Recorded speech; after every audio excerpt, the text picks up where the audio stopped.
mia luce, l'Eterno è la mia luce, di chi temerò? di chi temerò? L'Eterno è la mia rocca, L'Eterno è la mia rocca, di chi avrò paura? di chi avrò paura? L'Eterno è il mio pastore L'Eterno è il mio pastore e nulla mi mancherà. e nulla mi mancherà.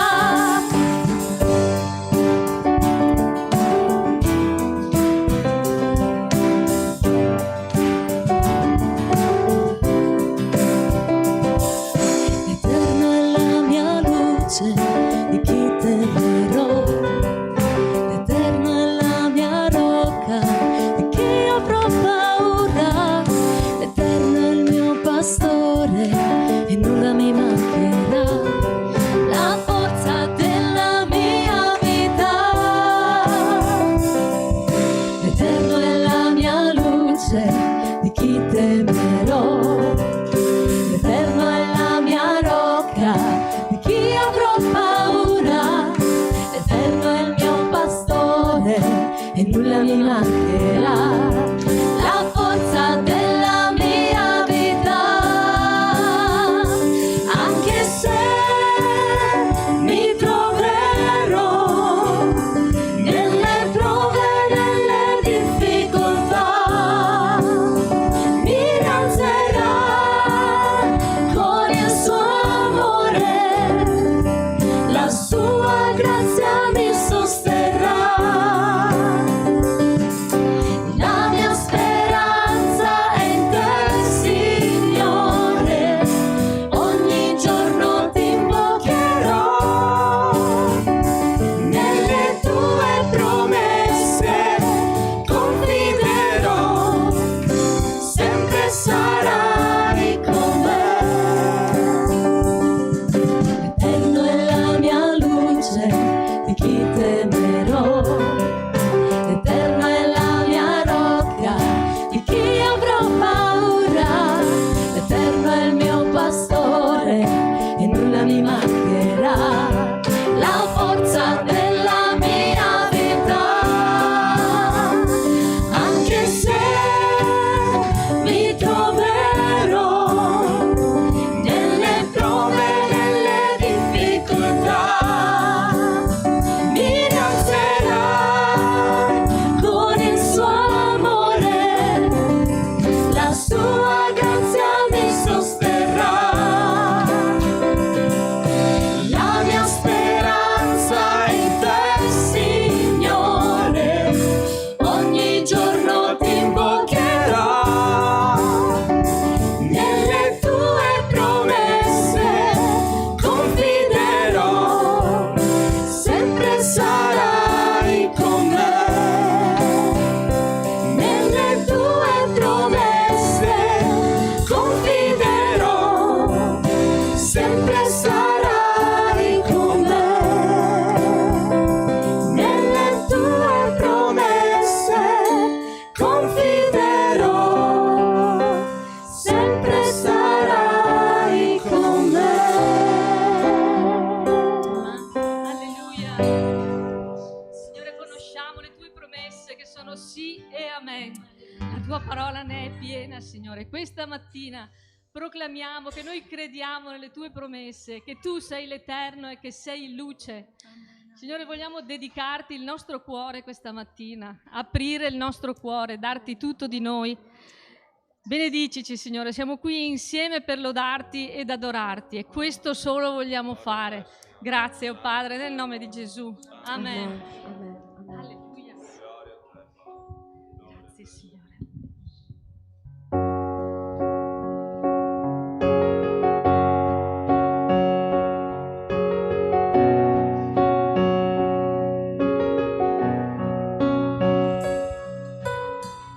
Nel buio canterò, so che mi ascolterà, e mentre aspetterò, come l'aurora verrà, chi temerò contro i nemici miei.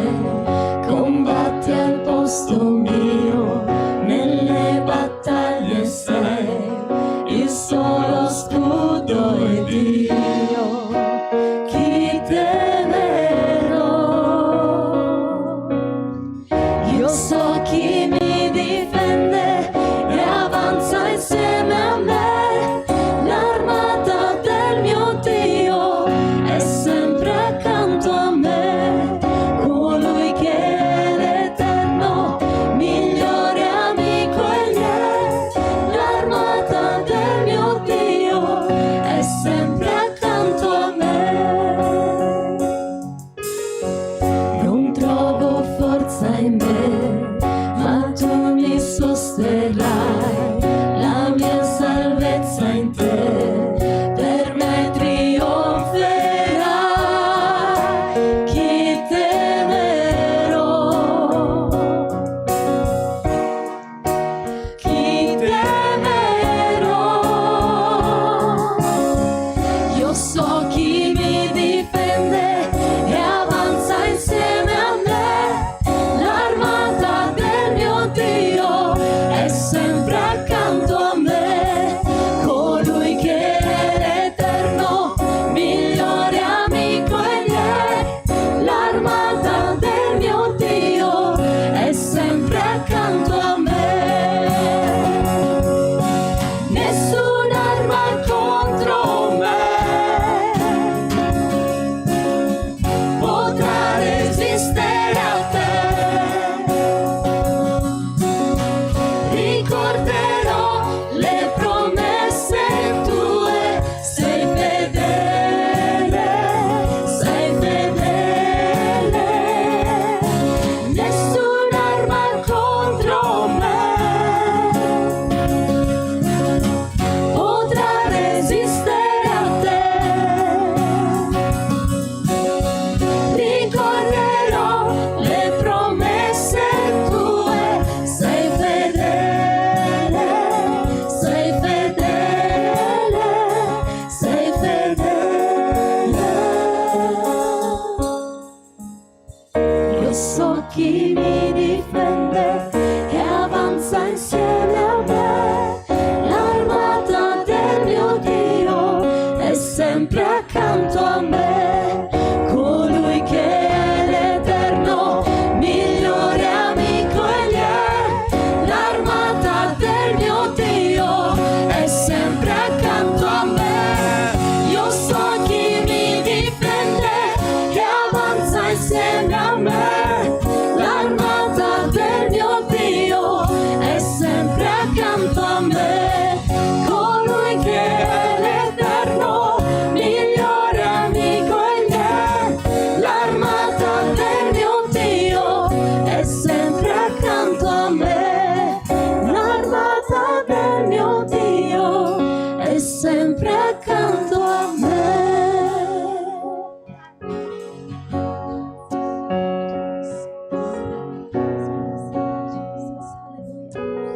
Grazie, grazie, grazie, grazie, grazie Signore per la tua presenza, Signore, grazie. Grazie Signore perché tu eri qui che ci aspettavi, oh Dio. Oh Signore, noi veniamo dinanzi al tuo altare, Signore, riconoscendo che senza di te non possiamo fare nulla, Signore. Apri le nostre bocche, apri i nostri cuori, Signore, a ricevere la tua parola, Signore. Signore, aspettiamo da te il tuo cibo spirituale, oh Dio. Grazie Signore, grazie, grazie per il tuo amore. Alleluia, amen. Alleluia. Gloria a te.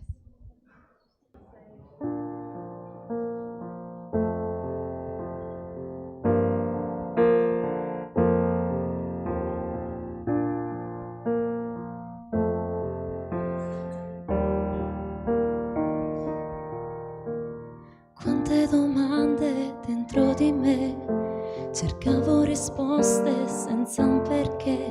Della tua compassione dubitavo. Potevo sentire il dolore che causava ferite nell'anima e mi chiedevo, il mio Dio dov'è? Ho compreso che nella vita ogni cosa ha un motivo.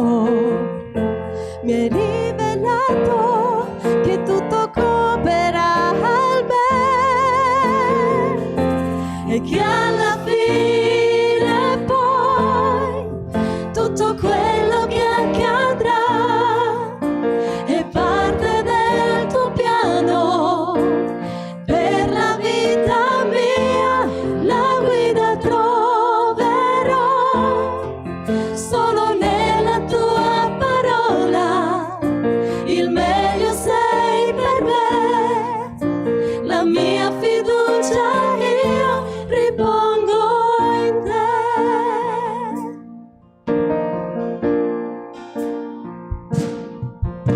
Sentivo mancare le forze in me, con l'anima mia gridavo a te e del tuo intervento imploravo io. Restavo in silenzio davanti a te e la tua risposta aspettavo in me. Che bello sentire la tua voce, oh Dio. Poi ho compreso che nella vita ogni cosa ha un motivo. Mi hai rivelato che tutto coopera al bene, che alla fine poi tutto quello che accadrà è parte del tuo piano per la vita mia. La guida troverò solo nella tua parola. Il meglio sei per me, la mia fiducia io ripongo in te.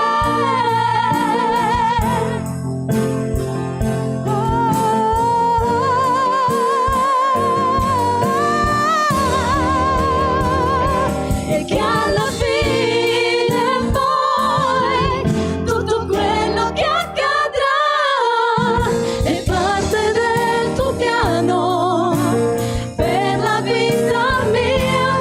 La guida troverò solo nella tua parola. Il meglio sei per me, la mia fiducia io ripongo in te.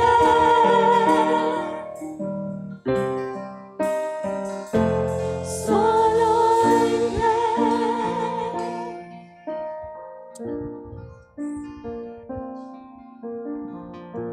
Alleluia. Signore, riconosciamo questa mattina che è un privilegio che ci troviamo qui.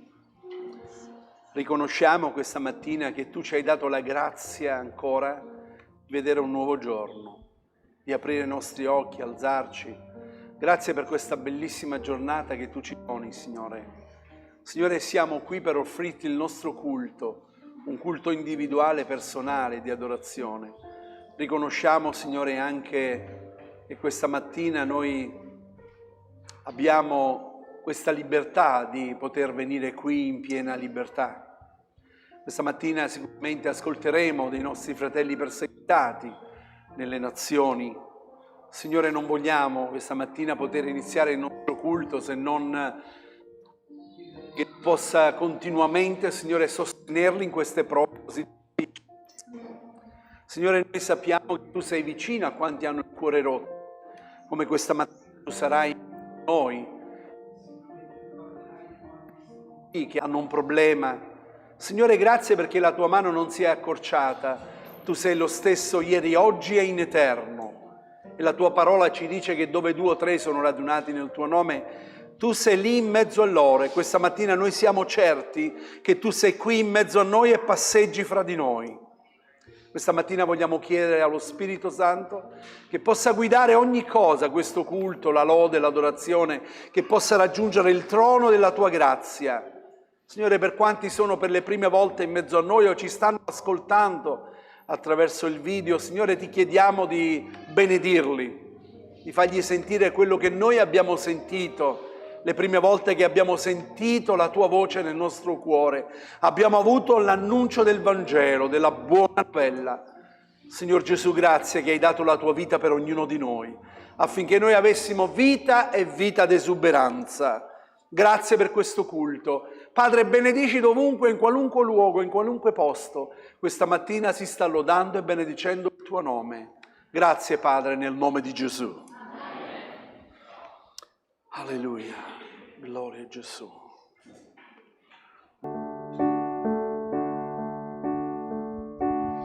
Le paure non sono più schiavo, sono figlio di Dio.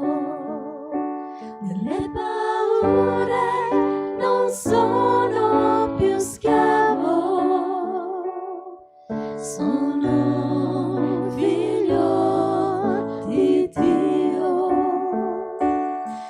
chiamato a te con una melodia e mi circondi col tuo amore che mi libera dai nemici miei. Hai distrutto le paure, nelle paure non sono più schiavo, sono un figlio di Dio. Nelle paure non sono più schiavo, sono un figlio di Dio.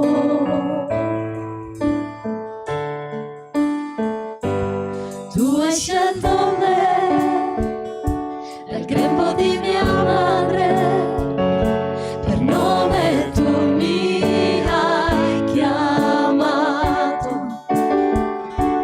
Eri nato solo nella famiglia tua, il tuo sangue scorre in me. Nelle paure non sono più schiavo, sono un figlio di Dio.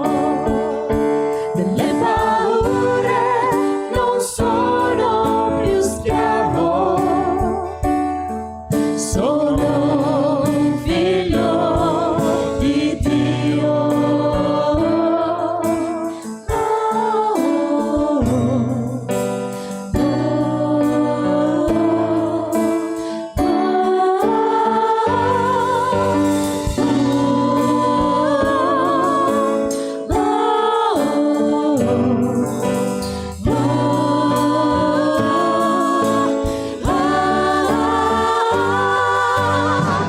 Tu apri mari e calmi le tempeste, le mie paure hai cancellato, mi hai salvato e canto forte che sono un figlio di Dio.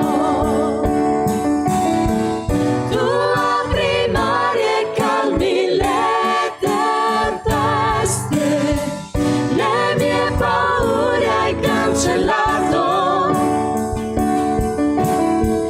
mi hai salvato e canto forte che sono un figlio di Dio.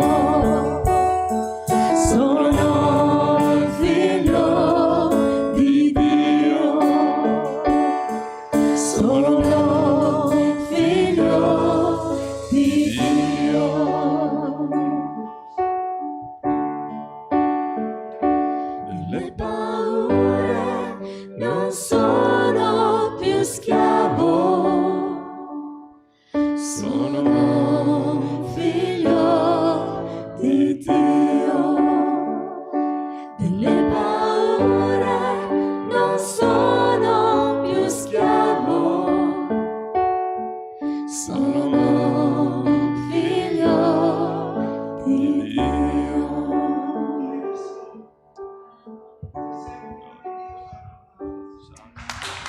Alleluia. Fai un applauso a colui che ti ha salvato, a Gesù Cristo nostro Signore. Alleluia, gloria a Dio. Amen, gloria a Dio. Accomodatevi, gloria a Gesù. Alleluia. Buongiorno, pace a tutti quanti voi. Voglio dare il benvenuto a quanti sono per le prime volte in mezzo a noi. Dio vi benedica. Sentitevi a casa vostra. All'uscita c'è un piccolo pensierino che potete prendere, un Evangelo, vi verrà dato. Gloria a Dio. Ci sono persone che sono state salvate dalle acque in mezzo al mare, erano in pericolo di vita, sono stati lì, un salvagente magari che gli è stato lanciato, salvato, quel salvagente ce l'hanno a casa loro esposto. che ogni volta lo guardano e dicono quello mi ha salvato, mi ha tenuto in mezzo alle acque agitate. Stamattina noi dobbiamo pensare e ricordare chi è che ci ha salvati. Amen. Gesù Cristo il Signore, gloria a Dio. Egli ci ha acquistati a caro prezzo, ad ognuno di noi, ha dato la sua vita affinché noi avessimo vita e vita d'esuberanza. E questa mattina, proprio per mezzo del suo sangue, possiamo avere libero accesso di andare al trono della grazia. Che bello, amen. Tutti quanti noi, questa mattina tu sei libero di andare al Signore, chiudere i tuoi occhi e chiedere al Signore. Abbiamo cantato dalle paure, non sono più schiavo. Quanti vivevano nelle paure prima di conoscere il Signore? Alleluia! E quanti sono stati liberati dalle paure? Alleluia! Io ho cercato l'Eterno ed Egli mi ha risposto, mi ha liberato da tutti i miei spaventi, dice il Salmo. Gloria a Dio! Amen! Certo, le paure arrivano ancora sulle nostre vite, quando ci troviamo nelle difficoltà, quando ci troviamo ad affrontare degli esami difficili che dobbiamo affrontare, magari anche una malattia, arrivano le paure di come affrontare questa malattia, ma la cosa meravigliosa è sapere che il Signore è con noi. Che bello, gloria a Dio, quando chiudi gli occhi e senti la sua presenza. Io sono con te, gloria a Dio. Quante volte è scritto nella sua parola non temere? 366 volte è scritto nella Bibbia non temere. Quanti sono i giorni dell'anno? 365, però c'è l'anno bisestile. E il Signore non si dimentica dell'anno bisestile. Amen. Quindi ogni giorno c'è per te non temere, figlio mio. Non temere, figlia mia. Gloria a Dio. Amen. Gloria a Gesù. Amen. C'è una gioia quando lodiamo il Signore, è vero? Quando andiamo alla casa dell'Eterno, il salmista dice, quando mi hanno detto andiamo alla casa dell'Eterno, io ho gioito. Amen. Vero che la casa siamo noi, della casa, il culto spirituale siamo noi, non sono le mura, siamo noi la Chiesa, però è bello stare insieme. Amen. Questa mattina noi abbiamo il piacere, per me è una gioia avere in modo particolare il direttore di Porte Aperte. Devo usare questo termine perché lo è, il direttore di Porte Aperte insieme a sua moglie, però più che questi sono veramente dei carissimi fratelli. Io stimo moltissimo questa coppia perché l'ho visti proprio nascere nella fede, li ho visti crescere e l'ho visto la loro serietà nella chiamata al servizio. Ed è per questo che prima di dare la parola a lui, in modo particolare, non so se anche Elena vuoi dire qualcosa, comunque così sono molto cari, prezioso. Vorrei che apriste un attimo le vostre Bibbie insieme con me. Esodo capitolo 3, voglio leggere il versetto 9 e 10. Voglio prendere spunto da questo messaggio. So che una traduzione non dice quello che dice le altre traduzioni della scrittura. Una nuova riveduta non dice così, però la traduzione originale è questa che vi leggo io, perché sapete che varia molto dall'interpretazione delle traduzioni che noi abbiamo. È vero che le nostre traduzioni lasciano molto a desiderare, quindi abbiamo bisogno ancora di tradurre in maniera più consolidata. Ed ora ecco il grido dei figli di Israele è giunto fino a me e ho pure visto l'oppressione con cui gli egiziani opprimono. Ora dunque vieni e io ti manderò dal faraone perché tu faccia uscire il mio popolo, i figli di Israele, dall'Egitto. Voglio soffermarmi, sapete di cosa si sta parlando sicuramente? Dio sta chiamando Mosè ad andare a parlare con il faraone per tirare fuori il suo popolo dalle oppressioni dagli egiziani. Voglio soffermarmi di una parola importante, di un termine. Questo termine è vieni e io ti manderò. Qualsiasi compito noi abbiamo da Dio, dobbiamo andare prima a Lui e poi Lui ci manda. Qualsiasi essi sia il compito. Non è a caso che dice vieni e io ti manderò. Non dice vai, ma ci prepara prima. Ha preparato Mosè. E così qualsiasi compito, anche il ministero pastorale, abbiamo bisogno di andare dal Signore per essere preparati da Lui. Per cantare, per suonare, per qualsiasi cosa, per le scuole domenicali, insegnanti di scuole domenicali, qualsiasi cosa noi facciamo per l'opera del Signore, Lui ci dice pure, prima vieni, ci prepara e poi ci manda. E io voglio ringraziare il Signore perché sicuramente questa chiamata che io ho visto nascere nella vita di Christian, perché conosco il primo direttore, e l'ha accettata nel suo cuore, ma prima è andato al Signore. Prima sono andati al Signore, perché voglio ricordarvi che qualsiasi servo di Dio che risponda a una chiamata del Signore, se è sposato, ci deve essere anche la moglie che dice sì, se no altrimenti è nei guai. Qualcuno ha detto dietro a un grande uomo c'è una grande donna. E io ci credo. Ringrazio il Signore per mia moglie, per questi 22 anni di ministero pastorale, per l'aiuto, l'appoggio che mi ha dato, e anche le mie figlie voglio ringraziare il Signore, perché qualche volta gli è mancato il papà, perché ero impegnato nell'opera ministeriale. Ma voglio ringraziare il Signore che sono qui in chiesa, che servono il Signore. E di questo voglio ringraziare il Signore, perché Lui è fedele. Nella sua parola è scritto: credi nel Signor Gesù e sarai salvato tu e la tua famiglia. Amen.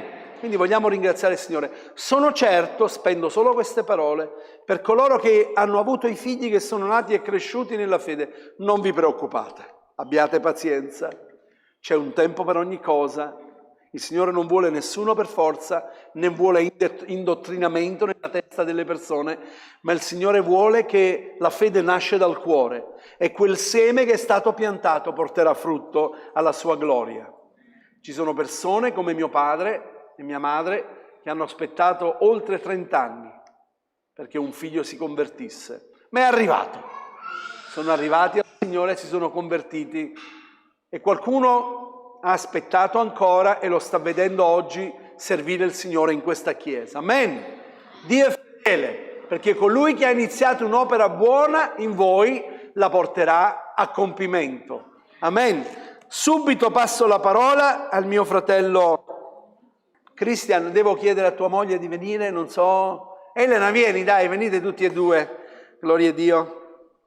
Facciamogli un applauso.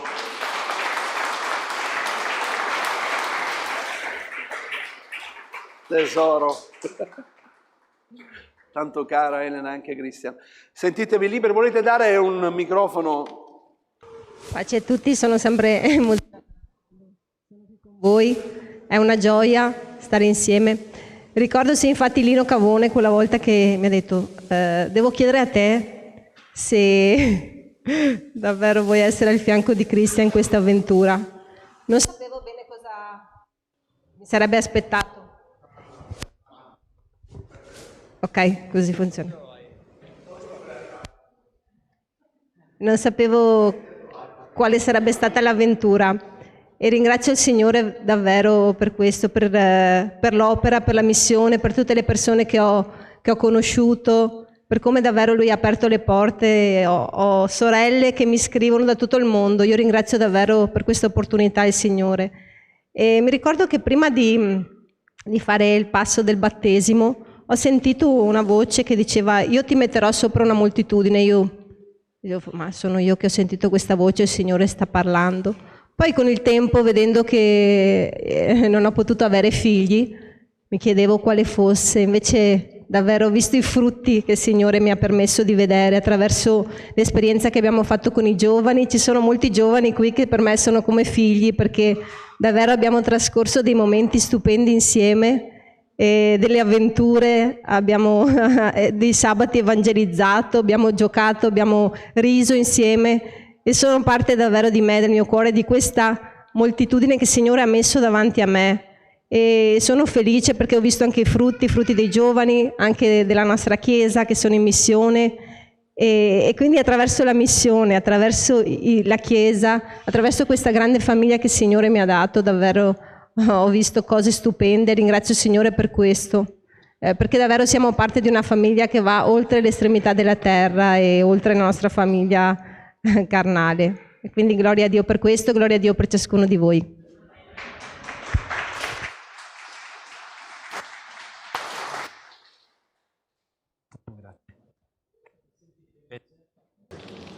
Ok. Dio vi benedica, fratelli e sorelle. Davvero che parole complesse abbiamo cantato insieme.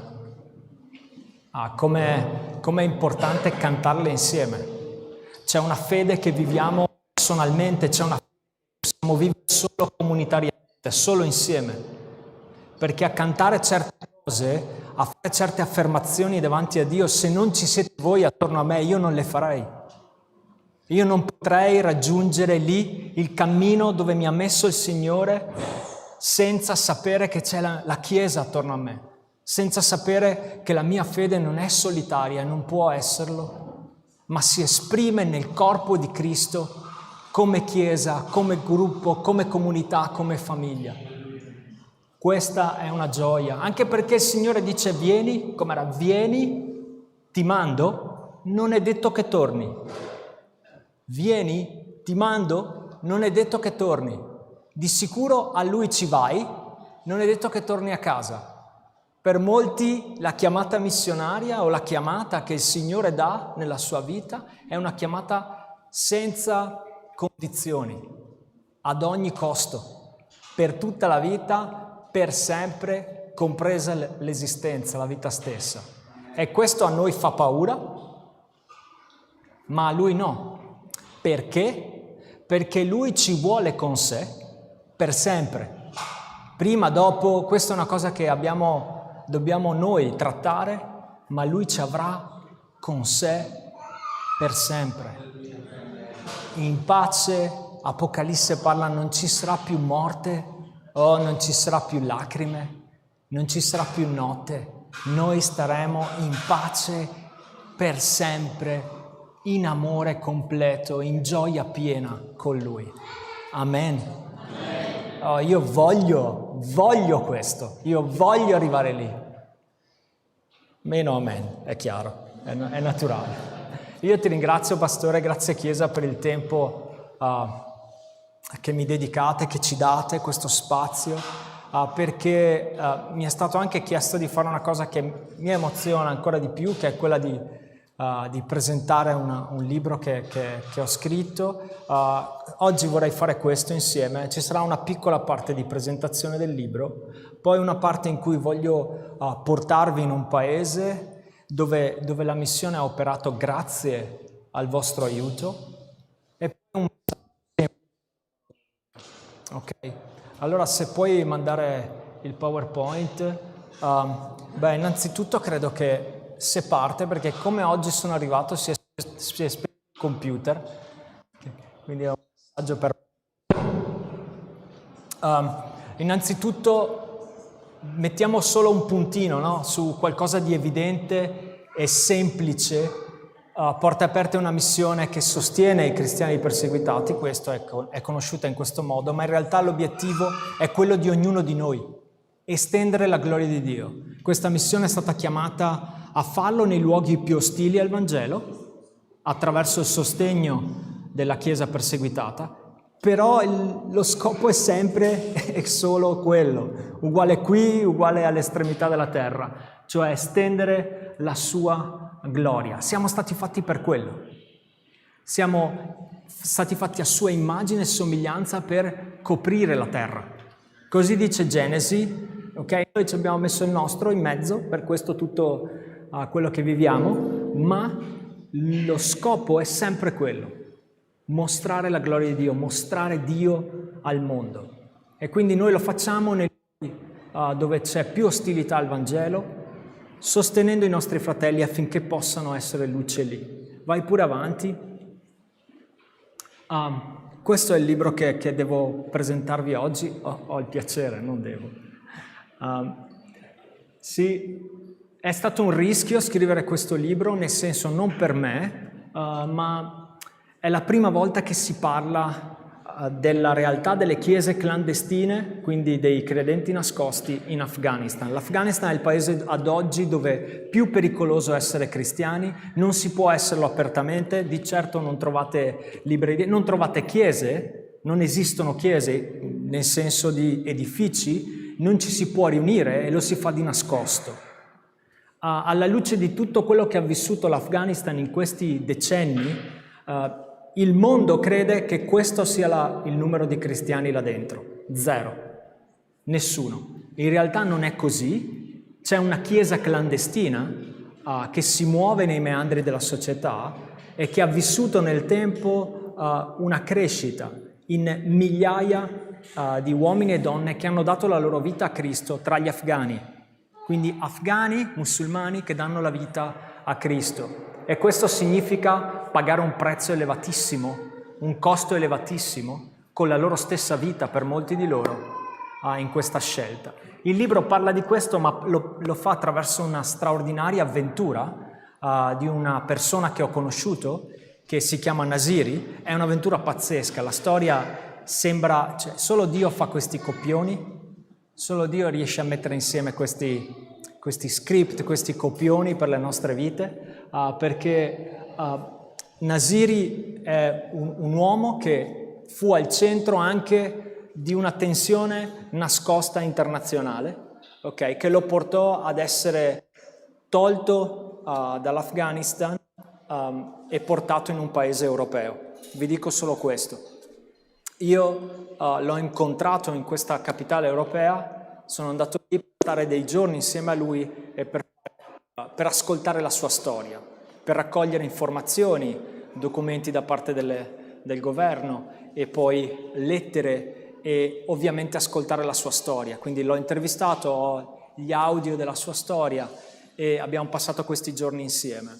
Perché è stato importante raccontarlo? Perché la sua storia parla di qualcosa di cui nessuno parla ed è proprio la Chiesa in quel paese. Lui era un afghano musulmano, conobbe Cristo e lo si scopre nel libro come, e da lì iniziò a diffondere il Vangelo e con lui si crearono dei gruppi in casa, delle chiese, fino a un momento in cui la sua vita cambia ancora di più radicalmente e incontrerà la persecuzione più difficile. Ok, questa è la sua storia detta in poche parole, ma l'avventura e i colpi di scena sono incredibili.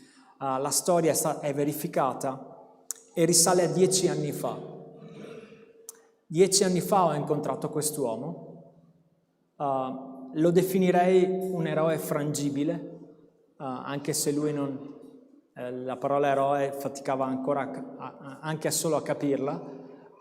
Frangibile perché era fragile, era una persona molto fragile, nel senso che proprio in Veneto diciamo ti veniva da strucarlo, ok? Perché era gentile, era buono, era amorevole, era ancora più magretto e più piccolo di me, quindi una cosa che dici, cosa ci può essere in una vita così? Un eroe perché quello che fece ha richiesto la fede che solo lo Spirito Santo può dare e ha cambiato le vite di molte persone.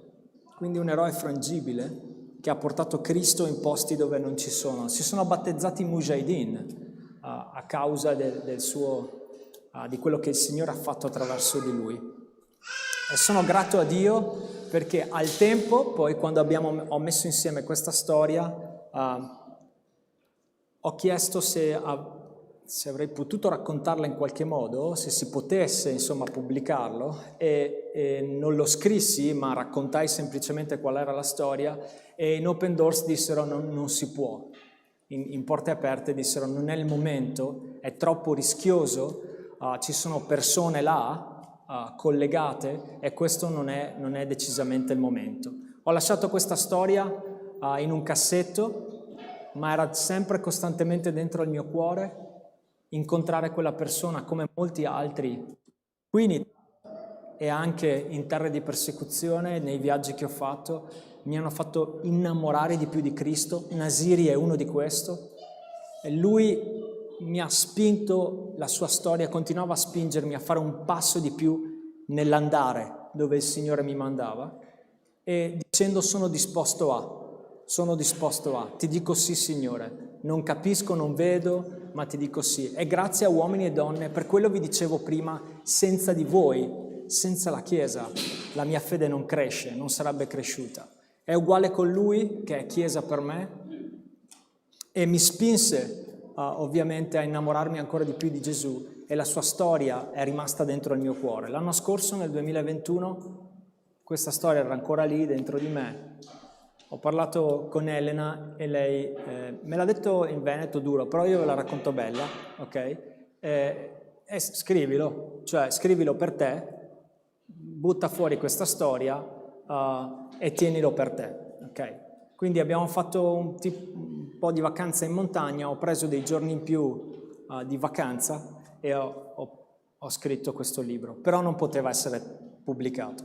E ancora una volta, per quanto sia importante avere le nostre mogli, è stata lei a dirmi: ok, la storia è pazzesca e non hai tu l'autorità di decidere oggi, dopo tutti questi anni, se possa essere o meno pubblicato.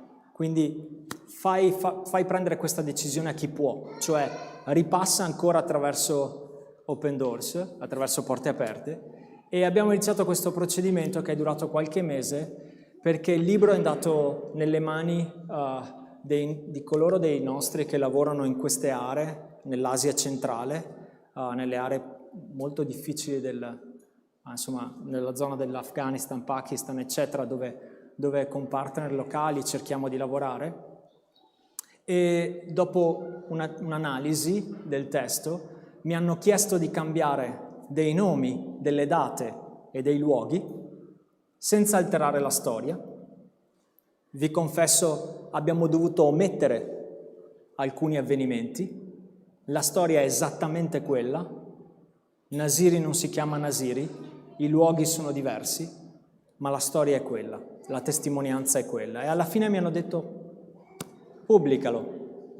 È un rischio, ma oggi è il tempo giusto, e la ragione è stata questa, concludendo: è la Chiesa più perseguitata ed è quella per cui preghiamo meno. Perché non si sa quasi niente. Addirittura, guardate, ho fatto la Commissione Affari Esteri alla Camera. Ci ha chiamato in un'audizione per spiegare al governo italiano che esiste una minoranza cristiana in Afghanistan, perché nemmeno i governi lo sanno, che esiste la nostra fratelli e sorelle lì. Quindi immaginate che situazione è. Il libro è stato pubblicato, è stato tradotto in inglese e non sappiamo, o meglio, sto per firmare anche un contratto con Open Doors International per pubblicarlo in altri paesi. Quindi per una volta anche noi italiani magari nel campo delle missioni diamo qualcosa ad altri, insomma. Quindi sono grato.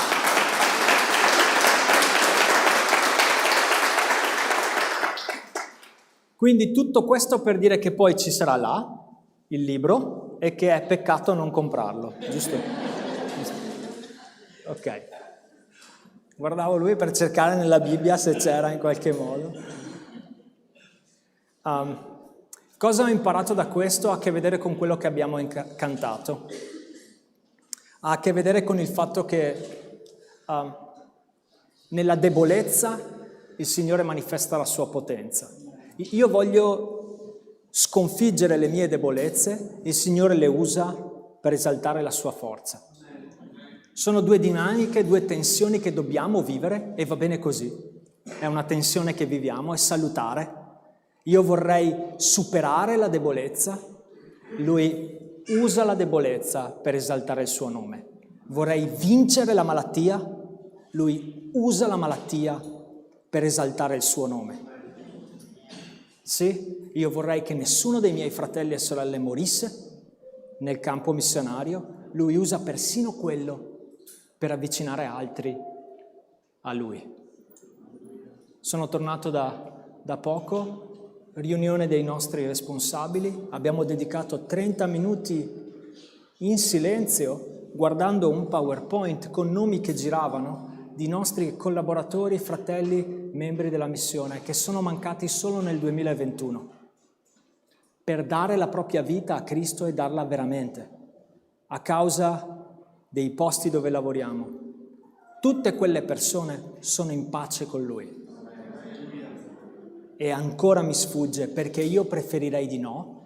Lui esalta il suo nome così, come nella mia piccola vita, da quel PowerPoint in poi, da quei nomi, alcuni dei quali conoscevo e conosco, non posso più dirgli di no. Se loro hanno detto sì, io gli dirò sì. Sì, Signore, sono nato per te, vivo per te. Amen? Vai pure avanti con l'immagine. Voglio passare a questo per transitare a un ringraziamento che devo darvi. È naturale che stiamo dimenticando parte della Chiesa che soffre. È un periodo in cui siamo stanchi, il post-Covid, sono mesi che i nostri occhi sono giustamente, e le nostre preghiere sono giustamente verso l'Ucraina e quello che sta succedendo. È vitale che sia così. La mia presenza oggi è necessaria, o meglio la ritengo necessaria, per chiedervi: non dimenticatevi del corpo di Cristo che soffre a causa della propria fede, della nostra stessa fede. Non dimentichiamoci di loro. L'intero mondo ha gli occhi puntati sull'Ucraina e ci stiamo dimenticando dei nostri fratelli. Guardate, pastore, si sente? Meno preghiere, meno doni, meno chiamate, si sparisce. E questo è naturale per noi. Abbiamo poi l'estate davanti. Vogliamo, basta. Ma io vi chiedo, no, per favore, preghiamo per i nostri fratelli e sorelle. Loro sono in battaglia, la persecuzione non va in vacanza. Non va in vacanza. Vai pure avanti. Dall'Afghanistan voglio passare a questo, perché il mio ringraziamento per voi attiene a questo.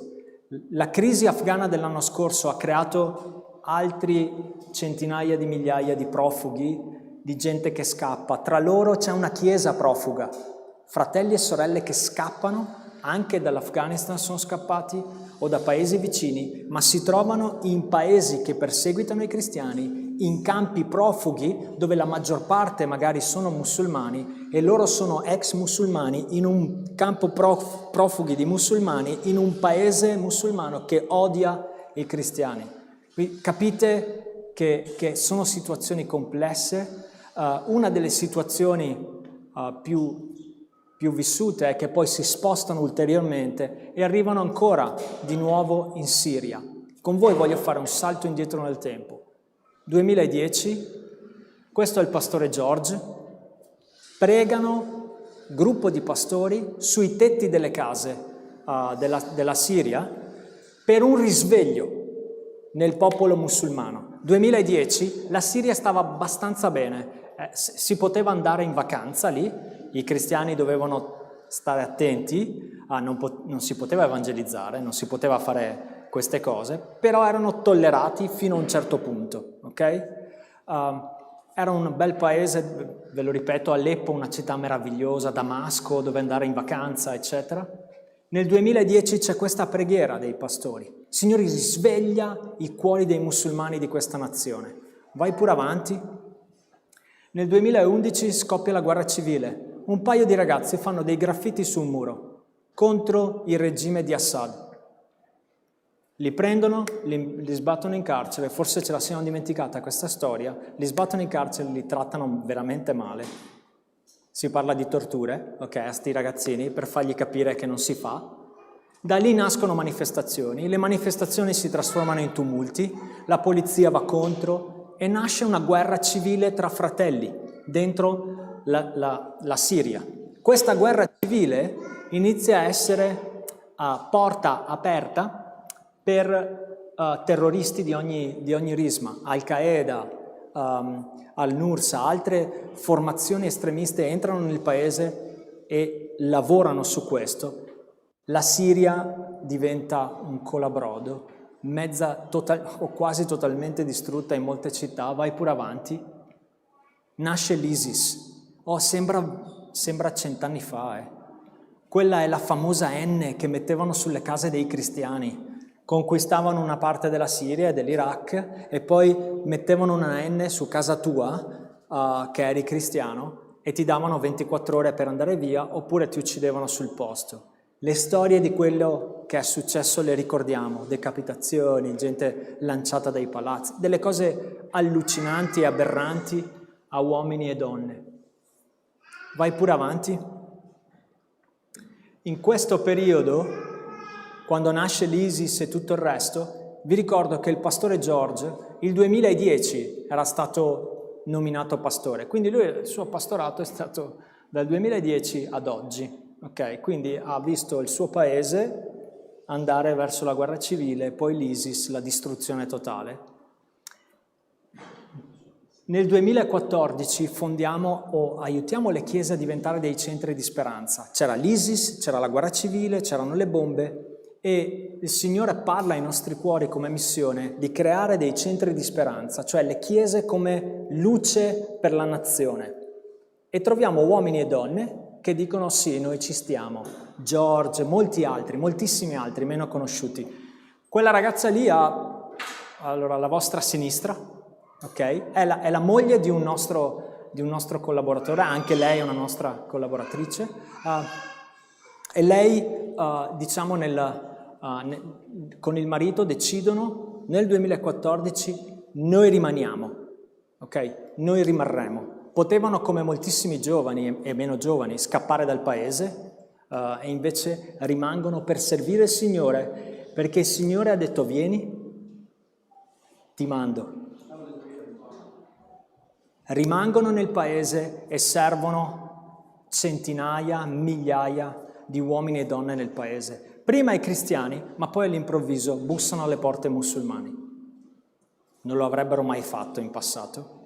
Questo accade. E la Chiesa dice, facciamolo, aiutiamoli. Noi siamo coloro che amano il prossimo, è il nostro momento di mostrare l'amore di Cristo. Anime vengono al Signore, uomini e donne si convertono. Vai pure avanti. Queste immagini ve le mostrai l'ultima volta che venni qui, perché nel mezzo di tutta questa roba qui ci fu anche nel 2019 la Turchia che invase il nord della Siria, con bombardamenti, eccetera. E durante quel periodo, che è ottobre 2019, il pastore George e altri si riunivano in chiesa sotto le bombe, perché ovviamente stavano bombardando anche quell'area. E andava a trovare i fratelli e le sorelle che erano stati feriti. Vai pure avanti.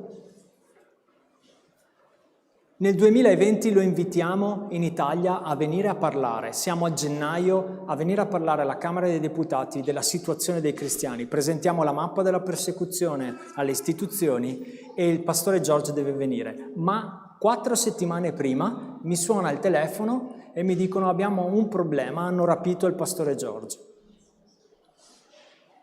È lì per cui è andata bene. È andata bene. È venuto in Italia, il problema era che se hanno rapito e lo conoscono, significa che rischiare ulteriormente meglio di no. È lì, perché il Signore gli ha chiesto vieni, che ti mando. Non è solo questo, a proposito tutta questa attività, per grazia di Dio, la paghiamo con il 5 per 1000. L'attività di patrocinio che facciamo nelle istituzioni, nei media, la paghiamo col 5 per 1000. Se non sapete a chi darlo, porte aperte. Nel sito trovate come fare, ok? Vai pure avanti. Però poi dopo un mese scoppia il Covid. 2020. Guardate la data e guardate chi è. È il pastore George che mi chiama da Kamishli, dal nord-est della Siria, e mi dice ho sentito in TV che in Italia sta succedendo qualcosa di brutto. Vi ricordate, no? Ce lo ricordiamo tutti. Pregheremo per voi. L'8 marzo, il giorno prima del lockdown in Italia. il giorno prima del nostro primo lockdown in Italia, in Siria pregavano per noi, perché siamo un corpo, siamo un'unica chiesa, Dio è buono. Vai pure avanti. Ok, questo è un video, ok, quello dei battesimi. Se vuoi prepararlo intanto, sono 20 secondi.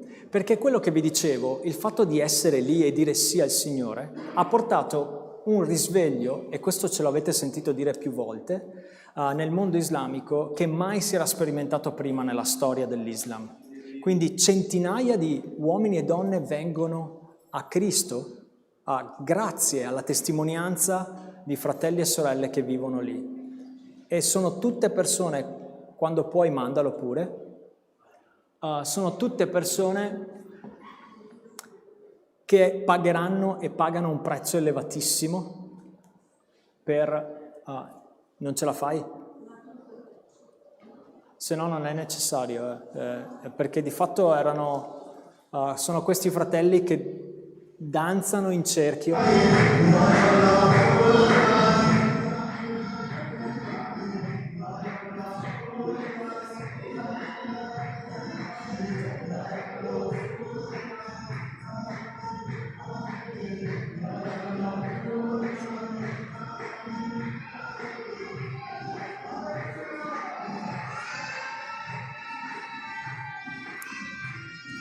Il sound è diverso dai nostri, il tipo di musica e di canzoni, però lo spirito è lo stesso. Queste persone stanno cantando al loro Dio e tutte pagano un prezzo per questa conversione, perché lo dico sempre a me stesso. Nel mio cammino di fede sono arrivato al Signore e si sperava, pregavano per me affinché io potessi crescere nella fede al punto di avere coraggio di fare certe scelte per Lui.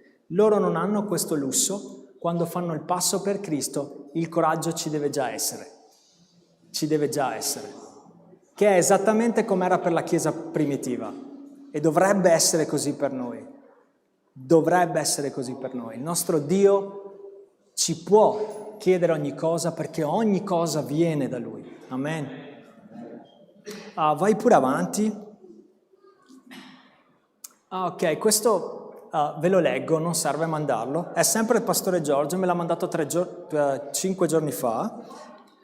No, ma tanto è in arabo, cioè... Vabbè, se volevi sentire la voce. Però vi leggo il testo. Non abbiamo avuto tempo di mettere i sottotitoli. Ve lo voglio mostrare semplicemente il suo volto, perché vedete dietro è la porta della chiesa. Loro si riunivano in un appartamento, stipati. All'inizio... scoppia la guerra civile nel 2011, diciamo che l'appartamento basterà per molto, visto che le famiglie scappavano, ma poi c'è questa cosa di risveglio, diventa un centro di speranza quell'appartamento, uomini e donne vengono a Cristo, loro andranno come gruppo, questa ve la devo dire, quando l'invasione turca avverrà, una prigione dove c'erano i combattenti dell'ISIS catturati, verrà lasciata a se stessa. Perché? Per una serie di ragioni. Scappano i miliziani, arriva l'invasione turca, lasciano questa prigione con dentro combattenti dell'ISIS che muoiono di fame e di sete. Questo semplice ometto, insieme a semplici ometti e omette come voi e noi, riunisce la Chiesa e dice tocca a noi andarli a aiutare. Ok, ovviamente tutti amen, alleluia. No, non funziona così, perché non è facile, ok? Perché avevano ucciso membri di quella Chiesa. C'erano madri che non sapevano dove erano i loro figli a causa di quei combattenti in quella prigione. Quindi ciò che chiedeva era oltre, è troppo per noi. In questa assemblea di chiesa le persone iniziano a discutere, no, non è possibile, c'è chi piange, c'è chi in silenzio prega, e lui prende Matteo 5 e dice, lo voglio solo leggere per voi, ma leggiamolo. Matteo 5, immaginatevi questa scena, Matteo 5, versetti 43. Voi avete udito che fu detto: ama il tuo prossimo e odia il tuo nemico? Ma io vi dico: amate i vostri nemici, benedite coloro che vi maledicono, fate del bene a quelli che vi odiano. E andò avanti a leggere questo. La Chiesa pianse insieme la fede comunitaria. Da solo non ce la faccio. Pianse insieme e insieme decisero all'unanimità: tocca a noi andare. Prendono, riempiono 2 van e vanno di fronte a questo carcere con un megafono, dicono: siamo quelli della croce, portiamo acqua e cibo per voi. Piangevano, si battevano il petto, alcuni non credevano di vedere cristiani venire in aiuto di loro, sapendo che loro avevano ucciso, razziato, saccheggiato e rapito membri delle chiese. È anomalo che poi quasi il 30-40% di quella chiesa sia composta da ex musulmani adesso. Certo che no. Lui tra lo staff pastorale ha ex terroristi. Non è anomalo. Non è anomalo. È normale che sia così. È radicale la tua fede, è radicale il frutto. Amen. È potente, è potente.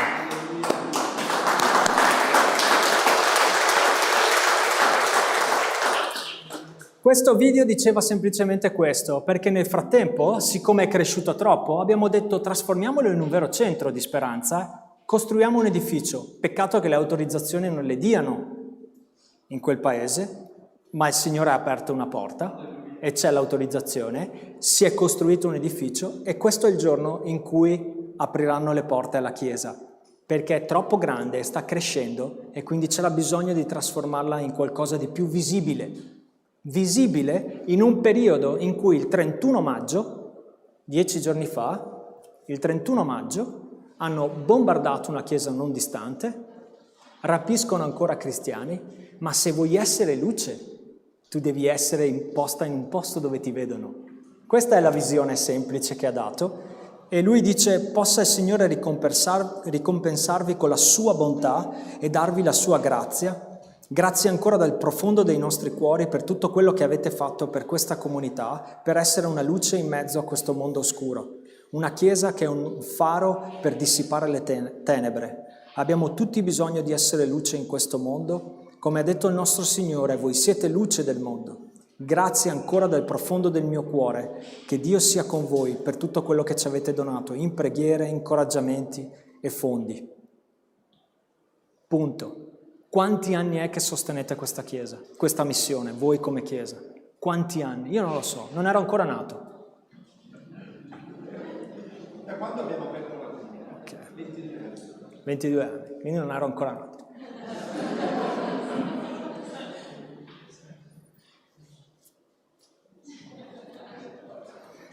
Ci sono persone che ridono troppo. Però sì, quanto è importante per una missione poter avere un sostegno continuo e a lungo termine. Solo così riesci a fare queste cose, quindi grazie dal profondo del mio cuore, non da parte solo mia ovviamente, della missione, di Giorgio, l'avete sentito, e di tutta la catena di persone che rendono possibile tutto questo. Grazie di cuore, davvero. Dio vi benedica. Quanto tempo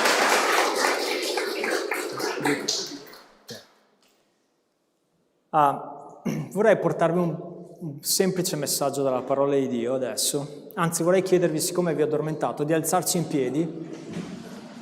Facciamo una veloce preghiera, perché vorrei passare a un passo. Signore, benedici questo tempo di comunione ancora, Signore. Sei un Dio buono, sei un Dio giusto, sei un Dio che chiama, sei un Dio che manda, sei un Dio che protegge, sei un Dio che dà vita eterna.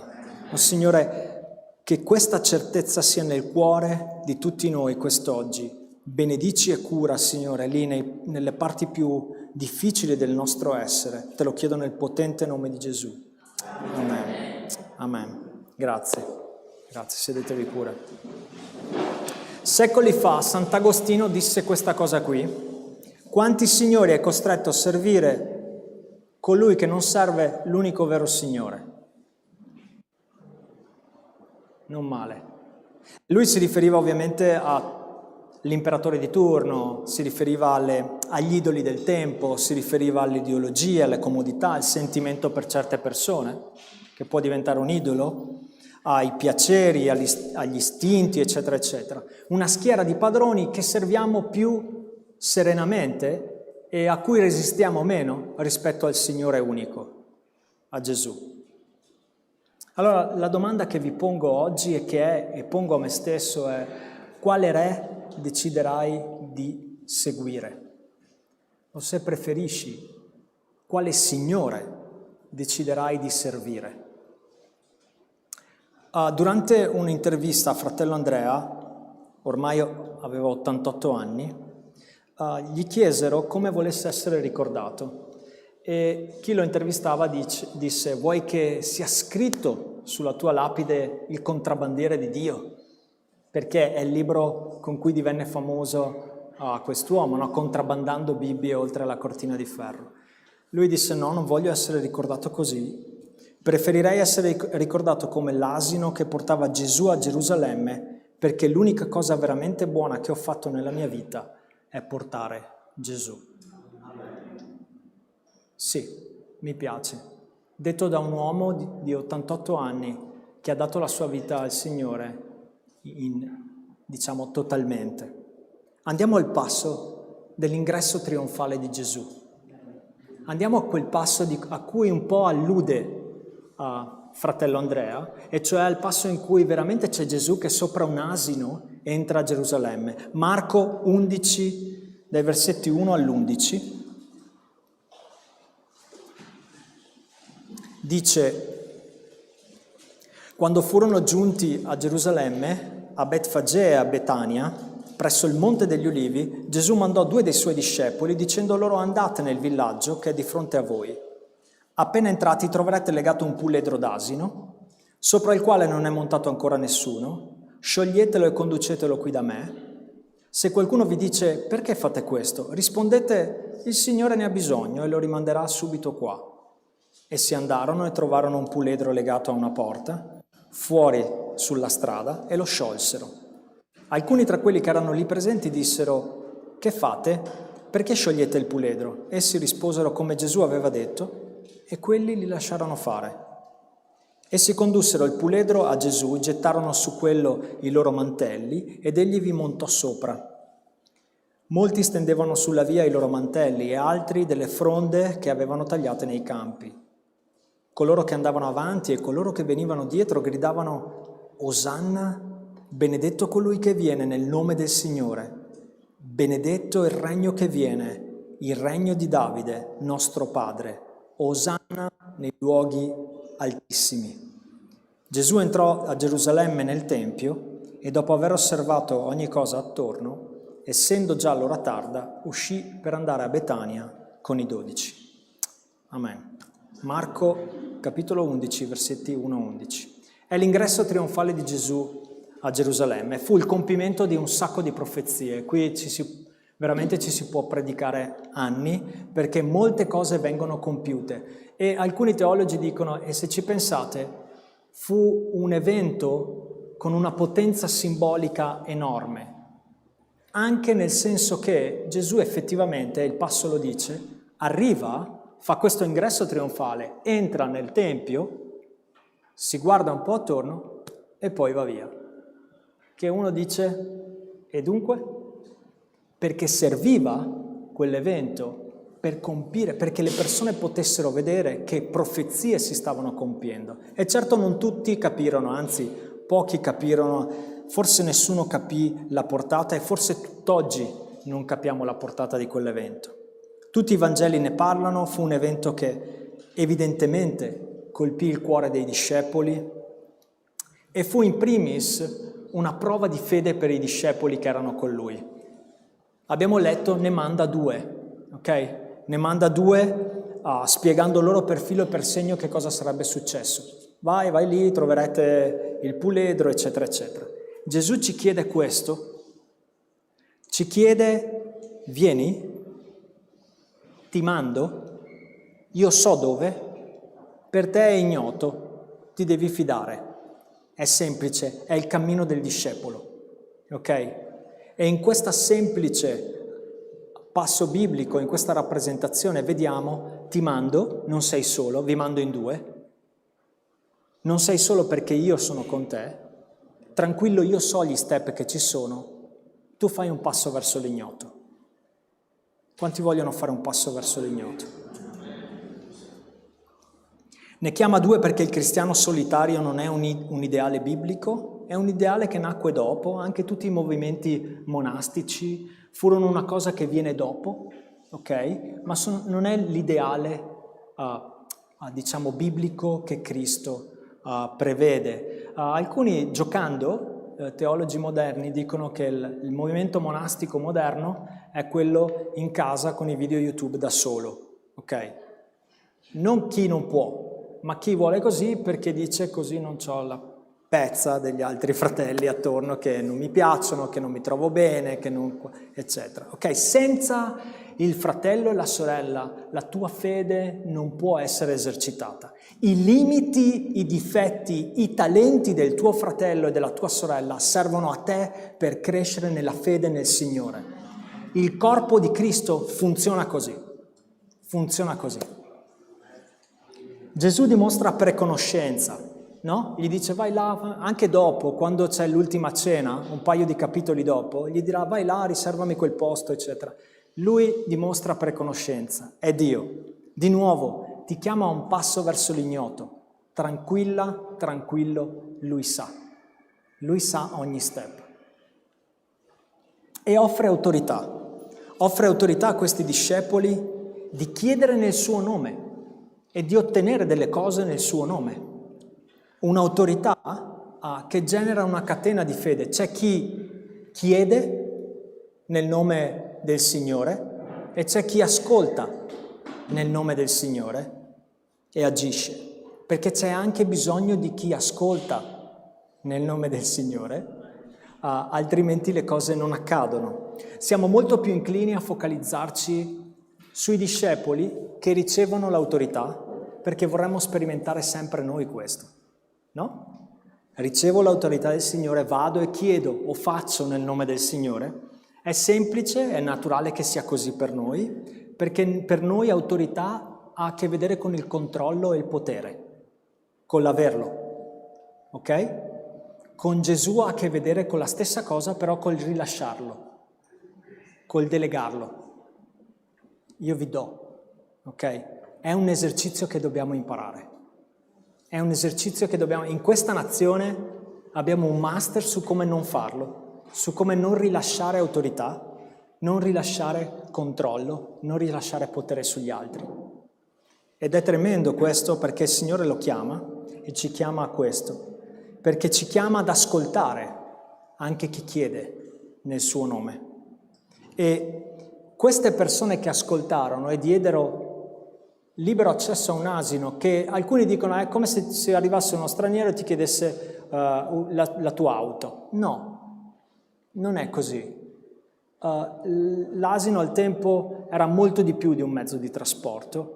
Al tempo io sono stato in paesi dove si vive nella stessa stanza con gli animali di questo tipo, perché hanno un valore enorme, cioè dormi dove loro ci sono, ok? Perché la casa è piccola, ci sono queste mura e dentro è l'unico posto dove è sicuro. Quindi dormono con te, hanno un valore molto più ampio. Il sacrificio chiesto a questa gente era un sacrificio di fiducia di un certo livello, ok? Loro dicono sì perché capiscono un principio divino. E spero di dirlo bene. È un principio che dobbiamo per forza afferrare. Di fronte alla chiamata di Gesù, i diritti di tutti quelli che sono padroni di qualcosa diventano insignificanti. Se sei padrone di qualcosa, di fronte alla chiamata di Cristo nella tua vita, questo diritto decade. Neppure padre e madre hanno il diritto di trattenere uno chiamato da Gesù nel suo campo. Neppure padre e madre. Quando il Signore chiama, Lui ha il diritto primo. Ti stai opponendo a qualcosa a cui chiama Cristo? Stai resistendo a qualcosa nella tua vita a cui il Signore ti chiede donamela? Rilascia l'autorità, rilascia il potere, rilascia l'influenza che hai su questa cosa. Le ragioni per opporsi sono semplicissime, non le devo spiegare a voi perché ognuno di noi le sa, io le so bene, è quando possiedo qualcosa la voglio per me, quando possiedo qualcosa difficilmente vi rinuncio, è normale per noi vivere questa tensione. Possono essere relazioni importanti, convinzioni di dare già abbastanza nella nostra vita, in tempo, in amore, in perdono, impegni imprescindibili. Quando dicono no alla chiamata di Cristo, la Bibbia li chiama idoli. La Bibbia li chiama idoli.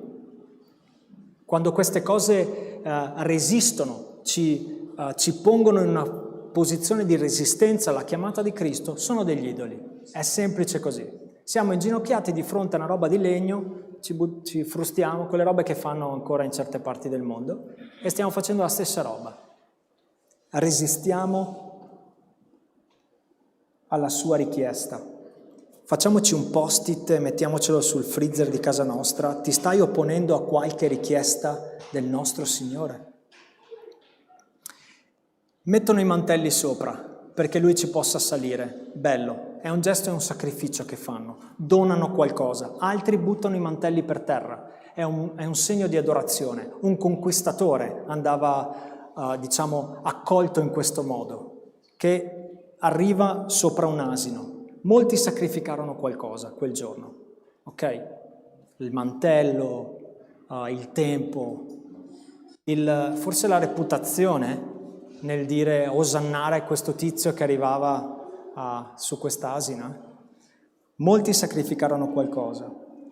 Io non lo so se si pentirono, non lo dice la Bibbia, non mi interessa. Molti sacrificarono qualcosa. Ciò che è sicuro è che Gesù giudicò quei sacrifici buoni perché erano lode e adorazione a Lui e al Padre. Non disse no, non fatelo. Andatevi a leggere il Vangelo di Luca che parla della stessa cosa. Nello stesso Vangelo addirittura gli scribi gli dicono di a questa gente di smettere di chiamarti re. Gli gridano a Gesù e lui risponde: se non lo facessero loro lo farebbero le pietre. Le pietre griderebbero. Quindi lui giudica non sprecati quei sacrifici. Ora, ogni singola fatica che fai per il Signore, ogni singolo sacrificio che avete fatto nella vostra vita pastorale, figlie, tutti, ogni singolo sacrificio è da Lui valorizzato. Importa zero se il mondo lo vede, importa a Lui. Amen. Lui non giudica sprecato. E mentre lo fate, osannate il nostro Dio. Salvaci ora, ti preghiamo, gridavano. Molti di loro diedero tutto nel tempo a seguire. Benedetto colui che viene nel nome del Signore, gridavano. Quello che sta succedendo in questo passaggio è che alcuni riconoscono che arriva un re.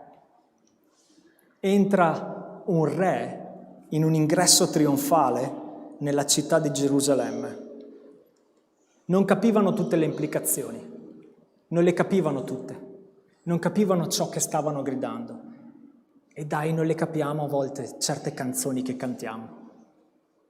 L'abbiamo detto prima, a volte non afferriamo totalmente che cosa significa che tutto coopera al nostro bene.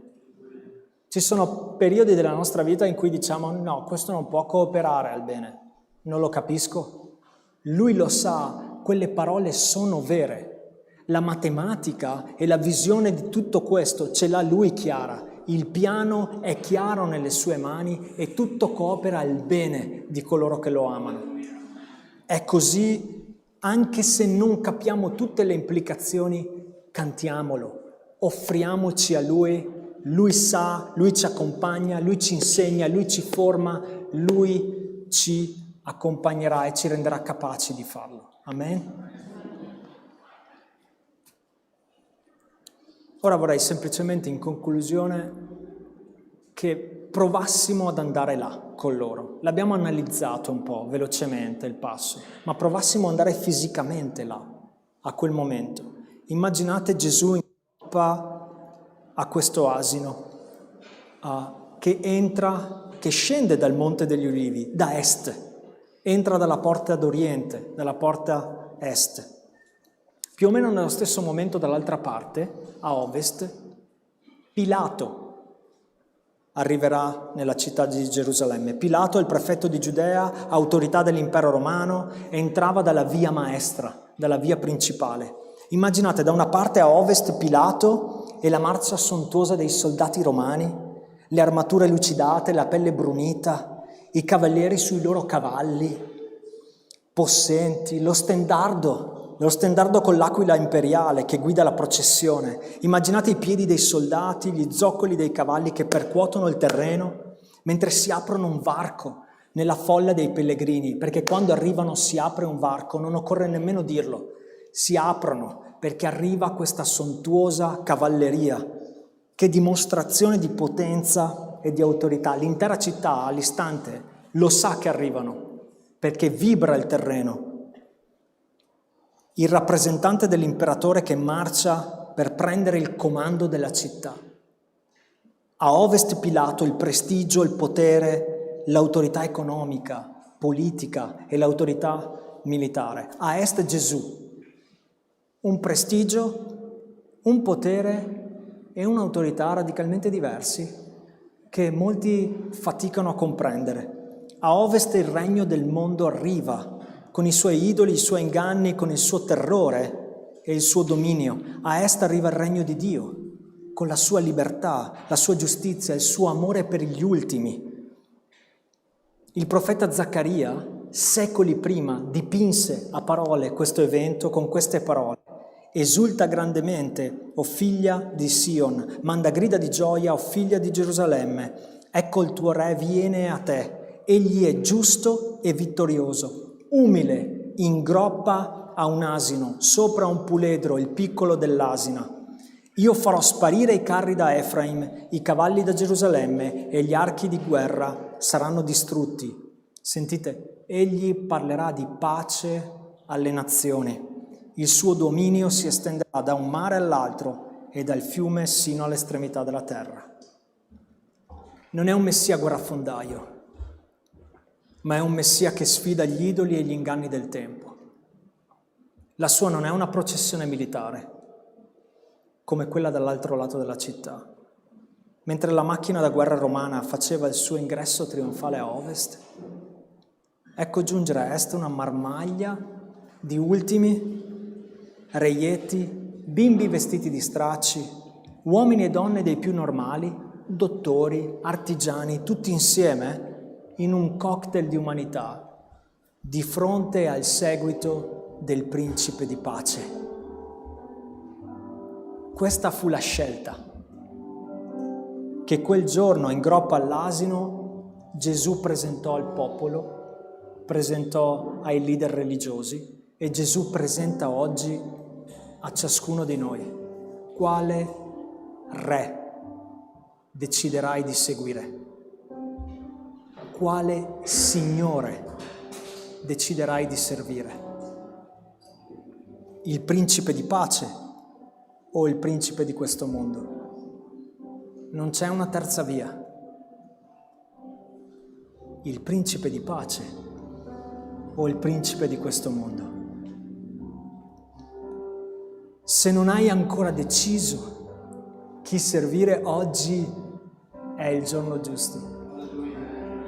Lui è il Signore dei Signori, il Re dei Re, è il Salvatore della tua anima. Sceglilo oggi, sceglilo oggi. Nessuno si pente. Questa è una scelta di cui nessuno si pente.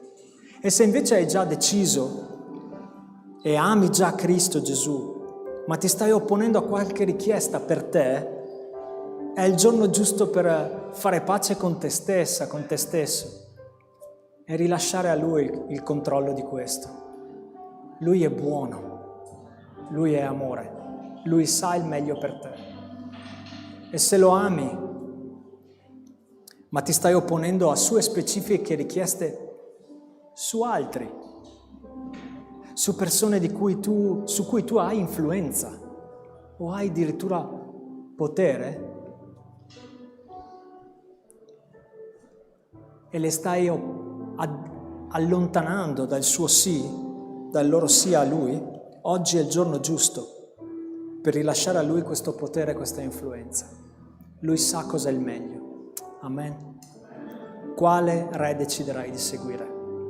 Quale Signore deciderai di servire? Signore, io prego che questi miei fratelli e sorelle possano continuare insieme a me come un corpo a decidere di seguire Cristo.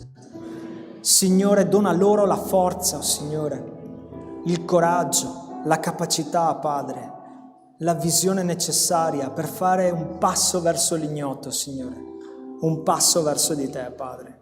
Mandali, oh Padre, a conquistare questa terra, Signore, per il tuo santo nome. E per il tuo nome ti prego. Amen.